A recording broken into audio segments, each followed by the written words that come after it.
A rare February tornado outbreak leaves a deadly path of destruction, changing lives in an instant. At least 4 people are dead, 2 of those right here close to home. Our Dan Kennedy has more continuing coverage from the disaster zone in Montgomery County. We're starting to see just how powerful this EF2 tornado was. Keep in mind it had winds of up to 125 miles per hour, and in this one Montgomery County neighborhood over near the Farmington subdivision, it took down this entire fleet of mailboxes. It's really one large, almost stone mailbox just toppled over, only held up by nails, and it belongs to a lot of people who live in these duplexes now without their mailboxes. Over here at this one particular home, you can see this 2x6 that was shot through the roof and stayed there almost like a fast-moving projectile, which it certainly was at the height of this storm on Saturday night. Again, an EF2 tornado, one of 5 confirmed twisters in Tennessee and in Kentucky, and this being one of the hardest hit areas over near the Farmington subdivision. Take a look over here. It's incredible to see how some homes suffered from massive damage and others virtually unscathed. A whole lot of roofs blown right off of these homes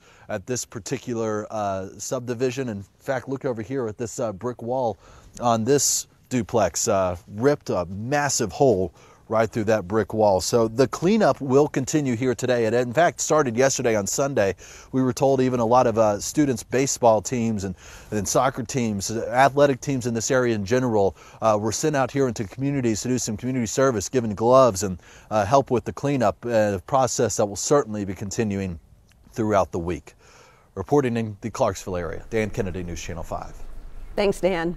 President Trump is meeting with a group of governors from across the country today at the White House. The talks will focus on finding a solution to end gun violence in American schools. To tackle the violence, President Trump has proposed toughening background checks, increasing mental health services, and raising the age to buy most guns to 21 years old. The president's call for armed teachers in the classroom will be heavily debated on Capitol Hill as Congress gets back to work this week.